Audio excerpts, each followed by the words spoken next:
Hello everyone, welcome back, and today we got another news and rumor video to discuss. We've got some signings to talk about from over the past couple of days, and we've got some trade rumors to talk about, including the Tampa Bay Lightning, the Montreal Canadiens, the Detroit Red Wings, and the Columbus Blue Jackets, and we'll do all that coming up right now.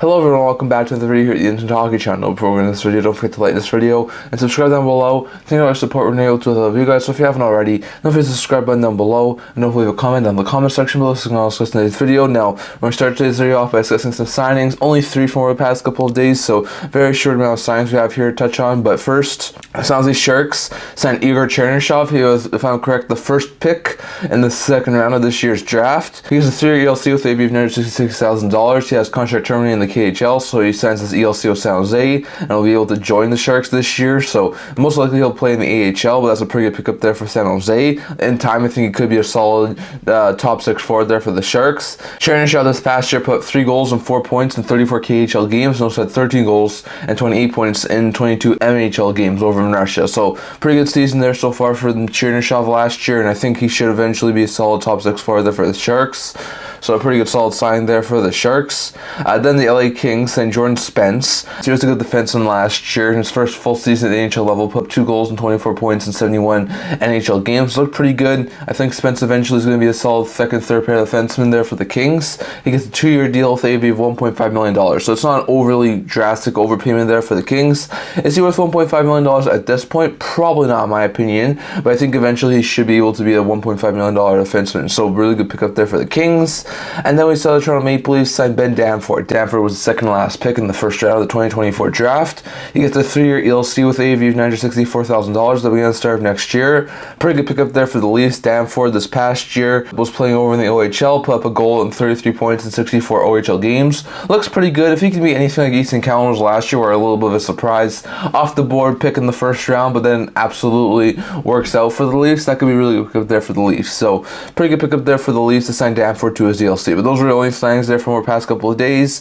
Danford, who was the 31st overall pick in this year's draft, gets a 3-year ELC. Chernyshov, who was the 33rd overall pick in this year's draft, gets a 3-year ELC. And Jordan Spence in LA gets a 2-year extension. So pretty good pickup there for the Kings, the Leafs, and the Sharks as they all get new deals. And lastly, going over to a couple of trade rumors. Not too much to talk about here, but we do have a couple of things first. I was going through a couple of things and I saw a couple of reports. These were just speculations. These were not reports from legit sources. I know that. So these are just speculations, but I saw an article out there talking about 2 players that the Tampa Bay Lightning could wind up trading this year if A, they could be sellers, or B, if they're looking for some cap space. Now we know that the Bolts are tight up against the cap, B, have lost a lot of depth again this offseason, so they're not in the best position at this point in time. So a couple of players that this article mentioned that the Bolts could wind up moving, one would be Nick Perbix. Like I said, it's just speculation, but Perbix is entering the final year of his deal as a UFA at the end of his contract. There's a very likely chance that he's going to want a raise to like $2 to maybe even $3 million, and the Bolts might not be able to pay him that. So the article says that he might be a trade candidate given the fact he's a UFA. So if the Bolts are for some reason out of a playoff race by the trade deadline, that could be a really good trade option there for the Bolts to get something back on the train, because I think Perbix has actually started to turn into an extremely talented second pair of defensemen. So that could be a really good pickup there for a lot of teams in the playoff hunt. So if the Bolts were to be out of the playoffs, they could look to move a guy who's entering the final year of his deal like a Perbix is. So that could be an interesting one. The more interesting name that I saw mentioned in that article was Brandon Hagel. Hagel's a really good top 6 playmaking forward. He's fitting extraordinarily well with Tampa, but they said that A, Hagel has a $6.5 million cap hit, so it could definitely help the Bolts cap situation, and B, he's one of the few players on that team who has no trade protection, so it could really help the Bolts wind up moving him and getting some cap flexibility in return. Now once again, just like with Stamkos, you lose Hagel, what are you going to replace him with? Hagel's a really good point producer, so if you're moving on from Hagel, you got to have some sort of a replacement in place for when he's gone, but still, that could be another interesting option there for the Bolts to move on. So, I mean, Perbix makes a ton of sense if they're out of the playoff spot.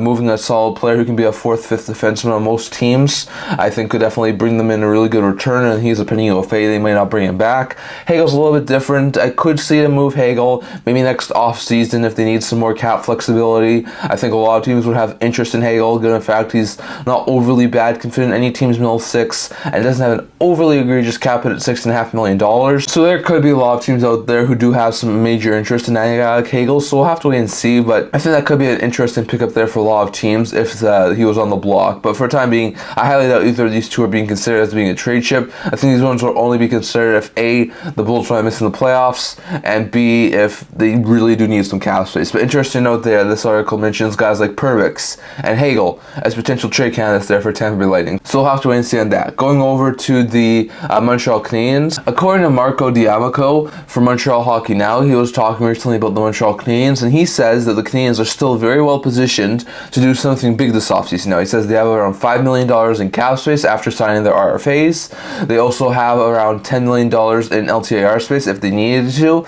by being able to put Carey Price on long-term injury reserve. So they have around, if they needed to, $15 million in cap space. So that could really help them. He mentions guys like Ehlers and Laine, who they've been linked to as potential trade candidates. They have assets to pull off those sorts of deals, whether it be Laine in Columbus or Ehlers in Winnipeg. So they have the assets to pull those sorts of deals off. But he also mentions that they could try and help out cap-strapped teams. He mentions teams like the Islanders and the Predators, who are right up against the cap. Predators, I don't think, have any cap space in their 20-man roster. The Islanders have only a little bit of cap space and wanted to move someone off to get some more offensive upgrades. So could the Canadiens consider taking on a guy like Dante Fabro from Nashville or Anders Lee from New York? It's possible. Not saying it's a guarantee, but there is some speculation out there that the Preds and the Islanders would be two potential options there for the Canadiens to help out of tight cap situations. Maybe even a guy like Edmonton with Cody Ceci. So we'd have to wait and see, but D'Amico does say that with the amount of cap space they have, they could still be big players this year before the season starts to try and add someone, whether that be Ehlers or Laine in the four group, trying to improve their offense, or whether that be them just trying to help out some teams like taking on Anders Lee or taking on Dante Fabro from NY or Nashville. There's a possibility, D'Amico says, that they could still make some big move before the season starts. So we're going to have to wait and see on that, but it does seem like there's a very likely possibility Canadiens could still make some sort of a move. So interesting to see there. Going over to the Detroit Red Wings, Luke Fox of Sportsnet was recently taking a look at some of the remaining RFAs left, guys like Holloway, Broberg, Harley, but two guys he did mention who are two of probably the biggest names on the RFA list right now is Seider and Raymond. He was looking at sort of comparable contracts, what they could sign for in Detroit.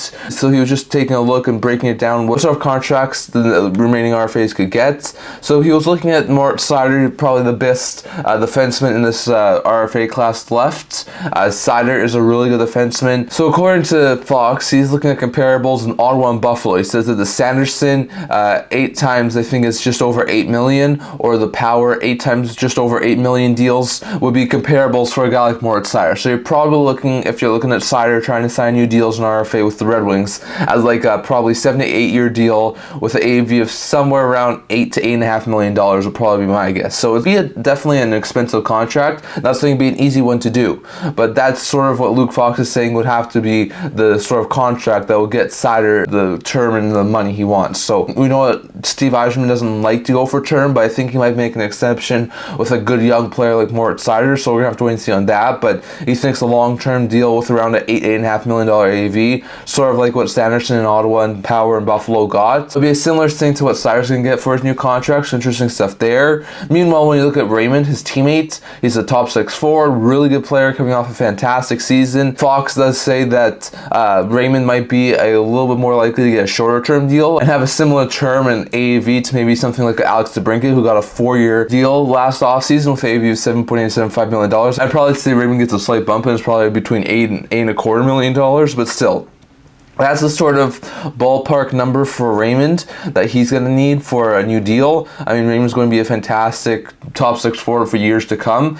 Could he be better than the DeBrincat? It's possible. So it seems like, according to Luke Fox, he's looking at Sanderson and Power comparisons and a new Seider deal, and a comparison for Raymond might be a DeBrincat deal, and it's looking at around 4 years at around $8.25 million for Raymond, and around 8 years at around $8.5 million for Seider. So those are sort of deals you're looking at when you're looking for the Red Wings and potentially signing Seider and Raymond. So they're not overly egregious deals, but they are really high money deals, and it'll be interesting to see if the Red Wings will have to make a cost-cutting move afterwards if they do want to sign these guys as these sorts of deals. So we're going to have to wait and see, but this is going to be an interesting situation to watch out for over the next couple of weeks as we get closer and closer to the start of the season, and these talks continue to ramp up as we get closer and closer to training camp. So interesting stuff there. And lastly, going over to Patrick Laine. Now we have two interesting reports coming up from over the past little while. Now the first thing was we had an interview between Don Waddell recently, I think it was around yesterday or the day before, talking about Patrick Laine. Waddell says that at this point in time, there's not very much interest in Laine. There was originally a lot of speculation that a lot of teams were checking in after Laine wound up being announced as a trade candidate. He was out of the NHL Players Assistance Program, so there was a lot of speculation that there were a lot of teams checking in. Waddell says there's only been one team that has actually called him with trade interest around Laine. So at this point, it seems very unlikely that a Laine trade will happen in the not too distant future. My guess would be this is going to happen right before the season starts, sometime in training camp, when teams can look at him in the preseason, see that he's sort of starting to become healthier, and then maybe start to gauge a little bit more with the Jackets around the Patrick Laine trade. Or if it doesn't happen at that point, they may start the season with Laine, and then maybe 10-20 games in, if he's looking really good, they'll try and engage with the trade then, or maybe this happens closer to the deadline. I'm not exactly sure, but it seems like at this point, don't expect a Laine trade to happen in the not too distant future, because it seems like only one team has expressed trade interest in Laine, and for the time being, that doesn't really help the Jackets a whole bunch. So interesting stuff there. But I also did see an article mentioning 5 trade fits for Laine a day before that. So once again, I'm not saying that these teams have all checked in on acquiring Laine, but Josh Wegman of the Score thinks that these 5 teams could be the best trade fits for Laine. He mentions 5 teams. The Metro Division team, the Pittsburgh Penguins, is a potential fit for Laine. He thinks that that could be one of the best fits for Laine, and I can see why he would say that. The Penguins need some more Milicic scoring. Laine could produce that. If Laine plays with guys like Crosby or Malkin, he could potentially be back to a 40-goal scorer, and I think that could help both teams. The Penguins need some more depth scoring, and Laine needs to try and get to a place where he can get back to his old self. I think that could be a really good fit there in Pittsburgh. He mentions Colorado. Now that will be a little bit more difficult with the Avs cap situation. They would probably have to retain half money and probably have to move a guy like Ross Colton to make that work, but that could be a really good fit. I mean, if Laine is able to fill in like a second or third line for that team, that could be a really good pickup there for the Avs. He mentions the Sabres. The Sabres are looking for some more offensive help. They missed out on a couple of players. They really want to add some more top 6 help, so Laine could be a really good fit there. He mentions the Kraken, who have been linked to Laine for quite some time, including by Elliot Friedman. He says that the Kraken could be an interesting fit there too. Even after adding Stevenson, Montour, adding a guy like Laine could be a really good pickup there in their top 6.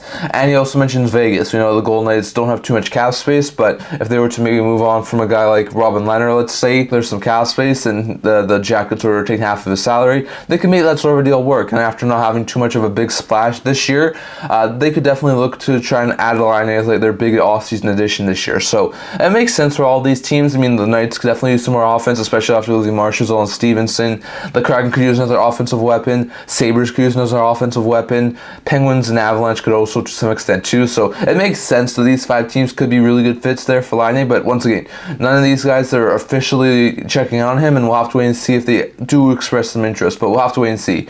So it's interesting to note there that at this point in time, Laine's only received interest from one team. It's not exactly sure what that team is, but interesting to note that there's only been one team to express interest, and interesting to note that these 5 teams could be a potential landing spot for Laine, so we'll have to wait and see on that. But that's all I'm going to talk about for today. I'll let you guys thoughts on Laine down in the comment section below. Do you think Laine gets dealt before season starts? And if so, can any of these 5 teams wind up being teams who will land him? Do you see the Canadiens making a big splash this offseason? Could they add Ehlers or Laine? Or do you think they could potentially try and take on a team's bad contract? Love to hear your guys' thoughts on that. Do you see the Detroit Red Wings signing Raymond to like 4x8 or Seider to like 8x8 or 8.5? Definitely hear your thoughts on that. Do you see the Bolts moving on from Perbix or Hagel, or do you think they're most likely stay in Tampa this year? And what do you think about the signings of Danford, Chernyshov, and Spence? Definitely your thoughts on all of that down in the comment section below. That's what I'm going to talk about for today. Remember to like this video. If you liked it, subscribe down below. Thank you for your support. We're able to help you guys. So if you haven't already, don't forget the subscribe button down below. Don't leave a comment down in the comment section below. So it's going to discuss in today's video. Also a blog talking about news, rumors, analysis, stuff like that. So we check that out. Leave links in the description below. And kind of see you guys all for next video. See you guys soon.